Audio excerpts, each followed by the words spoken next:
How are you? I hope you are fine at home. मैं मानसी एक बार फिर आप सबके सामने क्लास थर्ड की इंग्लिश एक्सप्रेस की बुक लेके आई हूँ। इसके हम लेसन रीड करेंगे। आज एक न्यू लेसन के साथ हम रीडिंग करेंगे। लेसन नंबर 6 है, तो बुक को ओपन करते हैं और चलते हैं रीडिंग की तरफ। लेसन नंबर 6 बुक हमने ओपन कर ली है। देखते हैं लेसन नंबर 6 में क्या है। Best worthy of judgment seat. Judgment seat के लिए सबसे ज़्यादा बेस्ट या योग्य कौन है, सब सर्वश्रेष्ठ कौन है।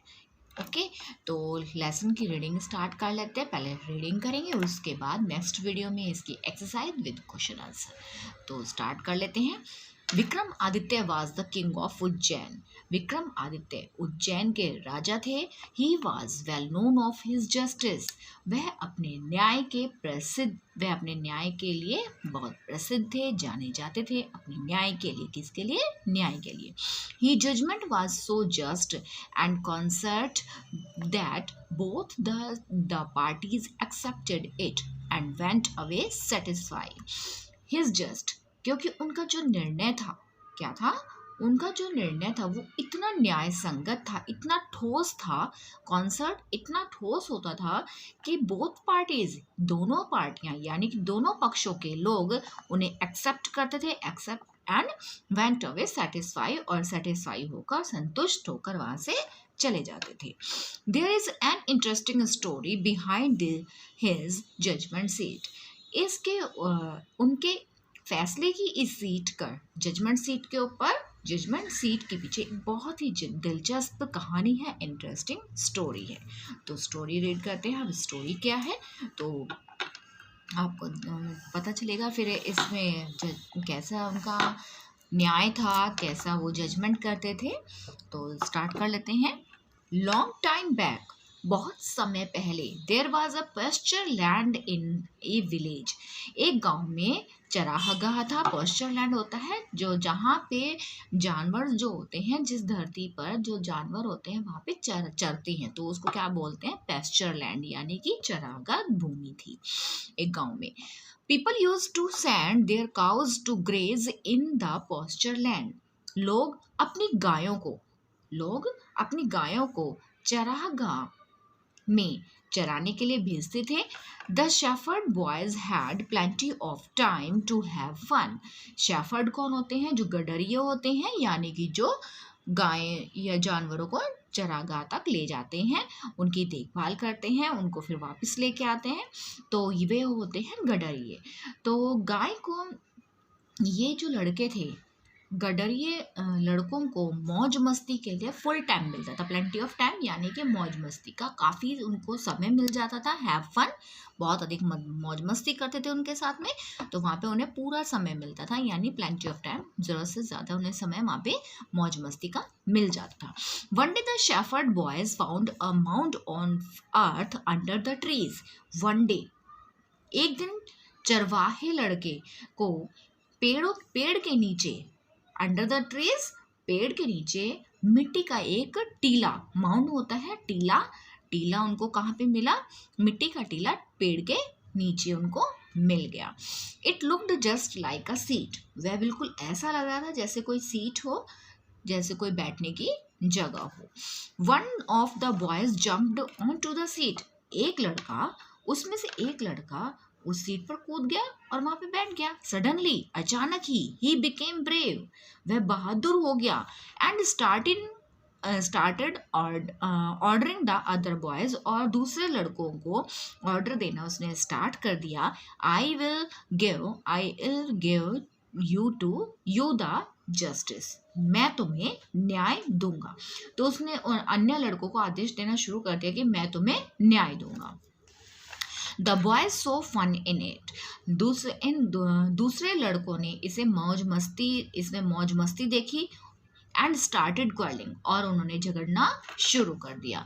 The dispute was brought before him. उनके सामने वह विवाद लाया गया। डिस्प्यूट होता है विवाद, तो आप यहाँ पे इसका मीनिंग भी लिख सकते हैं विवादी। वो डिस्प्यूट का मीनिंग होता है विवाद। तो उनके सामने उस लड़के के सामने जो उस सीट पर बैठा था, जैसे ये लड़का बैठा है इसके सामने जो बच्चे ये लड़ रहे थे आपस में लड़के, तो ये अपना विवाद लेके, अपना जो उन्होंने झगड़ा किया था वो लेकर इसके सामने पहुंच गए। All the boys wanted him to settle the dispute. सभी लड़के चाहते थे कि वह विवाद जो है वह सुलझ जाए, जो झगड़ा है वह सेटल हो जाए, यानी कि सुलझ जाए। The boys on the seat looked different. वह लड़का सीट पर बैठा हुआ बहुत ही अलग दिखाई दे रहा था, डिफरेंट लुक दिख रही थी उसकी, अलग ही मिजाज हो गया था उसका बैठने के बाद। He became silent and serious. वह बहुत ही शांत और गंभीर हो गया था। साइलेंट यानी कि शांत, सीरियस यानी कि बहुत ही गंभीर हो गया था। He passed the judgment in such a strange voice that other boys were little frightened of him. He passed off judgment. उसने जब जजमेंट पास किया, उसने जब जजमेंट पास किया इन सच ऑफ स्ट्रेंज वॉइस, अजीब आवाज में फैसला सुनाया। जजमेंट पास किया यानी कि उसने फैसला सुनाया अजीब आवाज में, that other boys were little frightened of him. तो दूसरे लड़के उससे क्या करने लगे, फ्राइटेंड मतलब उससे लड़ने लगे, थोड़े डरने लगे, तो उससे डरने लगे। तो जब उसकी आवाज़ उस पर बैठते ही उसकी चेंज हो गई। तो अब चेंज आवाज़ में जब भाई अपने आसपास के बच्चे हैं, अपने आपके फ्रेंड्स हैं, एक चीज़ पे आप वो बैठ जाता है और उसकी आवाज़ एकदम से चेंज हो जाती है, तो बच्चे आपस में डर जाते हैं ना। तो इसी तरीके से वो बच्चे भी, वो बॉयज़ भी उससे डरने लगे। The judgment was just and well accepted by the concert disappointed.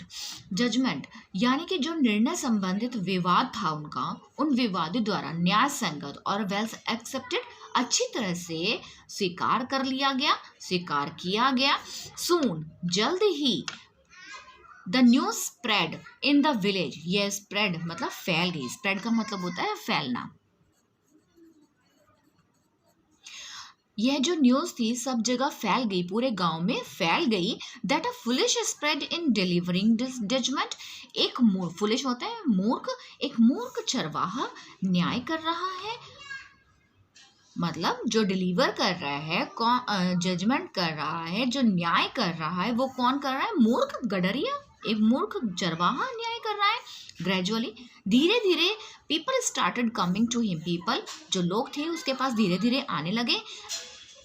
With their disputes, अपने विवादों को लेकर, एंड वेंट अवे सेटिस्फाई, और वहां से सेटिस्फाई होकर, संतुष्ट होकर वहां से चले जाते। बट द स्ट्रेंज थिंग्स, सबसे स्ट्रेंज बात तो यह थी वाज दैट कि when he came down from his seat, जब वह उस सीट से उतरता, जब वह उस सीट पे से खड़ा हो जाता, he was just like any other shepherd boy, वह बिल्कुल दूसरे लड़कों की तरह, दूसरे जो गडरिये लड़के थे चरवाहों की तरह बिल्कुल नॉर्मल हो जाता, बिल्कुल ठीक हो जाता, बिल्कुल जैसे वो पहला था बिल्कुल वैसा ही हो जाता। बस उस सीट पर बैठ के उसकी आवाज़ चेंज हो जाती और उसका बिहेव थोड़ा चेंज हो जाता, स्ट्रेंज टाइप हो जाता, उसकी आवाज़ थी वो भी स्ट्रेंज हो जाती। द वर्ड फर्दर स्प्रेड, यह जो बात थी बहुत अधिक फैल गई, स्प्रेड मतलब फैल गई, यह बात बहुत अधिक फैल गई। The king of Udaipur also heard it, और यह जो उदयपुर के राजा थे उन्होंने भी इस बात को सुना। ही थॉट, उसने सोचा, that the seat certainly belonged to King Vikramaditya, कि कहीं यह सीट निश्चित रूप से विक्रमादित्य की तो नहीं है, राजा विक्रमादित्य की तो नहीं है। He ordered for excavations at the site, कहीं ये सीट विक्रम आदित्य की तो नहीं है। उन्होंने मौके पर जाकर क्या किया, उस साइट की खुदाई करनी शुरू कर दी। उसने ऑर्डर दिया और उस साइट की खुदाई, इसका मतलब होता है खुदाई करना। तो उस जगह की उसने, उस सीट की उन्होंने, उस साइट की उन्होंने खुदाई करनी शुरू कर दी, उसने ऑर्डर दिया था क्योंकि। ही व्हाट वाज इट, अब क्या था, यह क्या है, अब उसने सोचा यह क्या है। A slab of black marble supported on the hands and wings of 25 angels made of stones. पत्थर से बने हुए 25 देवदूत, एंजल होते हैं देवदूत जो स्वर्ग से आए होते हैं, तो पत्थर से बने हुए 25 स्वर्गदूतों के हाथ और पंखों पर समर्थित काले संगमरमर, ब्लैक मार्बल यानी काले संगमरमर का एक स्लैब था। Surely it was the seat of Vikramaditya, पक्का यानी कि निश्चित रूप से यह विक्रमादित्य का ही आसन था। अब उसने क्या सोचा कि हाँ ये तो सच में विक्रमादित्य का सीट है वो, क्योंकि उसमें अब 25 हाथ भी दिख रहे थे, विंग्स भी दिखाई दे रहे थे, यानी कि पंख भी उनको दिखाई दिए, और वो स्वर्गदूत के हाथ लग रहे थे। तो उन्होंने क्या सोचा, ये पक्का विक्रमादित्य की ही सीट है। द किंग एक्सक्लेम्ड, राजा ने कहा एंड थॉट इफ, और सोचा, if just sitting on the seat brings wisdom and justice to the shepherd boy, if कि अगर सीट पर बैठने से शेफर्ड बॉय, अगर सीट पर बैठने से ही चरवाहे को ज्ञान और न्याय मिलता है, तो मैं I would sit on the seat, और तो मैं अगर उस सीट पर बैठ जाऊंगा, I would sit on the seat, अगर मैं उस सीट पर बैठ जाऊंगा, and the spirit of the king Vikramaditya, तो विक्रमादित्य की जो स्पिरिट थी, आत्मा थी, वो मेरे अंदर आ जाएगी। Vikramaditya would be drawn on to me, और जो स्पिरिट विक्रमादित्य की जो स्पिरिट थी वो ड्रॉन ऑन मी यानी कि मेरे अंदर घुस आएगी। The seat was brought to the king's palace, जो सीट थी, अब उसने क्या सोचा, ये कि जो सीट है इसको राजा के महल में ले जाया गया। वह अपनी उस सीट को राजा के महल में ले जाने की सोचने लगा। तो उसने क्या काम किया, उसको ऑर्डर दिया और सीट को अपने महल में ले गया। He gave orders all the 3 days fast to sanctify themselves, उसने सभी को ऑर्डर दिया कि 3 दिन के उपवास के लिए खुद को पवित्र करने का।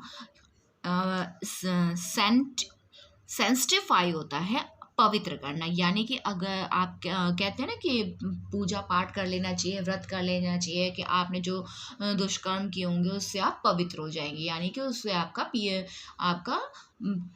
ठीक हो जाएंगे, आप पवित्र हो जाएंगे। ठीक है, तो उसने भी ऑर्डर दिया कि मेरे को भी मतलब अपने जहाँ पे वो अपने पैलेस में गया था, अपने महल में, तो वहाँ पे उसने क्या किया, वहाँ के पूरे महल के वासियों को और वहाँ पर सभी को, अपने राज्य में सभी को, ये 3 दिन के उपवास के लिए कह दिया, ताकि वो खुद को पवित्र कर सके। ठीक है, he fixed a 4 day for the assistance to the seat, अब उसने सोचा जब वह 4th डे, उसने अपने आप को 4th डे, उसने सोचा कि उस सीट के लिए उस पर क्या प्रभाव हुआ है, तो उसने 4th डे जाकर वहाँ पे महसूस किया। तो उसने देखा 4th डे चल के देखते हैं कि मुझ पर क्या असर हुआ है इसका, है ना। तो उसने जो फास्ट रखे थे, तो उसने क्या सोचा कि अब मेरे को देखना चाहिए क्या मैं सीट पर बैठने योग्य हूँ। तो क्या हुआ, अब देखते हैं 4th डे क्या हुआ। ऑन द 4th डे, चौथे दिन, people gather to see the ascending of the king, लोग चौथे दिन राजा के ऊपर प्रभाव को देखने के लिए लोग वहां पे एकत्रित हो गए। राजा के ऊपर जो प्रभाव हुआ था, उस पर क्या प्रभाव हुआ उसको देखने के लिए वहां सभी लोग एकत्रित हो गए, यानी कि इकट्ठा हो गए। When the king was about the seat on the seat, जैसे ही जब राजा आसन पर बैठने ही वाला था, one of the angels began to speak, एक देवदूत बोलने लगा, रुको,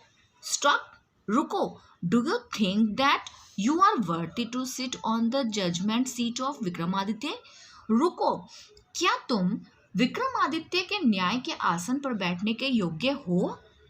अब उसने क्या कहा, जो एंजल, उसने एक एंजल आया था, उन एंजल्स में से एक बोला कि रुको, क्या तुम विक्रमादित्य की सीट पर, उसके जजमेंट वाली सीट पर बैठने के लिए योग्य हो, वर्दी हो? तो अब देखते हैं वो आगे क्या करता है। Have you never desired to rule the kingdoms that were yours? उसने क्या किया, क्या तुम्हारी उन राज्यों पर शासन करने की कभी इच्छा नहीं हुई जो तुम्हारे नहीं थे? The king could not give an answer. तो राजा को क्या हुआ, उसका उत्तर नहीं दे सका राजा। राजा को शर्म आ गई, फिर गिल्ट फील हुआ उसे, वो उसका आंसर नहीं दे सका। ही न्यू हिज लाइफ, वह जानता था, वह he knew his life was not just as that of Vikramaditya. वह जानता था कि उसका जीवन विक्रमादित्य के समान, विक्रमादित्य के जस्ट लाइक एज विक्रमादित्य के समान नहीं था। He said, उसने कहा, no I am not a worthy, नहीं मैं योग्य नहीं हूँ। वर्थी मीन्स क्या होता है, योग्य नहीं, मैं योग्य नहीं हूँ। गो देन, तो जाओ, and fast and pray for 3 days for purify yourself. तो जाओ, फास्ट रखो, उपवास करो, और प्रे करो, भगवान से प्रार्थना करो 3 दिन के लिए, अपने आप को शुद्ध करने के लिए 3 दिनों के लिए, प्योरीफाई योर सेल्फ, अपने आप को शुद्ध करने के लिए 3 दिन के लिए तुम्हें फास्ट रखना होगा और भगवान से प्रे करनी होगी। स्पोक द एंजल्स, जब स्वर्गदूत ने यह कहा, अचानक ही द एंजल वैनिश्ड अवे, जो देवदूत था वहां से वो गायब हो गया। वैनिश्ड मतलब वहां से गायब हो गया। द किंग फास्टेड, राजा ने फास्ट रखे, एंड प्रेड, और प्रेयर भी की, फॉर 3 days, 3 दिनों तक राजा ने फास्ट भी रखी और प्रे भी की। And come back to the seat to the ascent, वो वापस उस सीट पर बैठने के लिए वहां पे आया। This time he felt confident, इस टाइम वह बहुत ही कॉन्फिडेंट महसूस कर रहा था, बहुत ही ज़्यादा आत्मविश्वासी था, बहुत ही ज़्यादा कॉन्फिडेंट अपने आप में महसूस कर रहा था। बट वट हैपन, लेकिन ये क्या हुआ, as he came never the seat of the second angel spoke, जैसे ही वो सीट के नज़दीक आया तो सेकेंड एंजल स्पोक, तो सेकेंड एंजल बोला, सेकेंड देवदूत, दूसरा देवदूत बोला, if you never wished to own riches not belonging to you, you may sit, you may sit. तो क्या हुआ, एकदम से आसन के पास जब आया तो दूसरा देवदूत एकदम से क्या बोला, यदि तुम कभी भी नहीं चाहते कि तुम्हारा जो धन था वो तुम्हारा नहीं है, तो तुम उस पर बैठ सकते हो। यू मे सिट, तो तुम उस पर बैठ सकते हो। The king thought this time also he was not worthy to sit, राजा ने सोचा इस बार भी वह बैठने योग्य नहीं है। राजा ने क्या सोचा, दिस टाइम, इस बार भी वह, he was not worthy to sit, इस बार भी वह बैठने योग्य नहीं है। The second angel flew away advising him the purify himself, तो जो सेकेंड देवदूत था वो उसको मतलब अपने आप को शुद्ध करने की एडवाइस देकर वहां से वो भी चला गया। This way all but 1 angels had flown away, इस तरीके से वहां पे जितने भी देवदूत थे उनमें से 1 एंजल, एक देवदूत को छोड़ के बाकी सभी वहां से चले गए। When the king came near the seat for the last time, जब राजा लास्ट टाइम उस सीट के नजदीक आया, द लास्ट एंजल आस्क्ड, तो लास्ट एंजल बोला, अंतिम देवदूत ने वो पूछा, कहा, if your heart is as pure as that of a child, तो उसने क्या कहा, जो लास्ट देवदूत उनके पास आया था तो उसने क्या कहा, यदि आपका हृदय, योर हार्ट, यदि आपका हृदय एक छोटे से बच्चे की तरह शुद्ध है, प्योर है, छोटे से बच्चे की तरह प्योर है, एज अ प्योर है, you are indeed worth to sit on this seat, तो यानी कि तुम इस सीट पर बैठने के योग्य हो। अगर तुम्हारा जो दिल है, जो तुम्हारा हर्ट है वो बिल्कुल प्योर है, एक छोटे बच्चे की तरह। यदि तुम्हारा जो हार्ट है एक छोटे बच्चे की तरह बिल्कुल प्योर है तो तुम इस सीट पर बैठने के योग्य हो। तब वो क्या सोचते हैं, नो डिनाइड द किंग, नहीं, राजा ने डिनाइड कर दिया, यानी कि इनकार कर दिया। डिनाइड का मीनिंग क्या होता है, इनकार करना। तो राजा ने इनकार कर दिया, नहीं, आई am not worthy for seat, मैं इस सीट पर बैठने योग्य नहीं हूं। The last angel flew away suddenly, तो लास्ट एंजल, जो लास्ट एंजल था यानी कि जो आखिरी देवदूत था, वहां से चला गया अचानक ही, carrying the judgement seat on her head, अपने सिर पर जजमेंट सीट लेकर। तो वो अपने सिर पर जजमेंट सीट लेकर यानी कि न्याय का भार लेकर वो वहां से चला गया। यू वुड बी नोनिंग, तुम सभी जानते होंगे, विक्रम संवत को इन द हिंदू ईयर, जो हिंदू कैलेंडर में आप देखते भी होंगे, विक्रम संवत के बारे में आपने सुना भी होगा, which owes its origin to King Vikram Aditya, जिसकी उत्पत्ति राजा विक्रमादित्य के कारण हुई थी। तो ये स्टोरी आई थिंक आपको बहुत अच्छी लगी होगी, मेरे को भी बहुत पसंद आई ये। तो बेस्ट वर्थी ऑफ जजमेंट, तो उसने तीन उन्होंने बताए, 3 देवदूत उन्होंने बता दिए, फर्स्ट में, सेकंड भी, थर्ड भी। फर्स्ट एंजल ने क्या कहा, सेकंड ने क्या कहा, सेकंड एंजल ने भी बोल दिया था उसको कि अगर तुम धन के मामले में ठीक नहीं हो, तो अपना धन नहीं समझते, तो तुम यहाँ पे बैठ सकते हो, है ना। और जो फर्स्ट जज ने भी ये बोल दिया था, अगर तुम इस सीट पर बैठने योग्य हो तो तुम बैठो, नहीं तो अपने आप को पहले जाके शुद्ध करो। थर्ड वाले एंजल ने क्या कहा, जो थर्ड और लास्ट एंजल था उसने ये बोल दिया कि अगर तुम एक छोटे के बच्चे के समान, तुम्हारा जो हृदय वो बिल्कुल शुद्ध है, प्योर है, तो तुम इस सीट पर बैठ सकते हो। तो मतलब वो 3 जो एंजल्स आए थे उन्होंने उसको जिस तरह से समझाया तो उसमें वो फेल हो गया, यानी कि उसमें सीट पर बैठने योग्य वो नहीं था। तो जो लास्ट एंजल था यानी कि जो लास्ट थर्ड एंजल था, उसने क्या किया, उस सीट को अपने सिर पर यानी कि उस सीट का कार्यभार, उस जजमेंट का कार्यभार अपने सिर पर लेकर वो वहां से चले गए। तो इस पूरे लेसन का सार ये था। तो अब हम मिले, अगर आपको मेरी ये स्टोरी पढ़ाने में समझ में आई है, अच्छी लगे, तो प्लीज़ लाइक, शेयर और सब्सक्राइब माय चैनल। मिलते हैं हम नेक्स्ट वीडियो में इस लेसन की एक्सरसाइज विद क्वेश्चन आंसर। तब तक के लिए बाय बाय।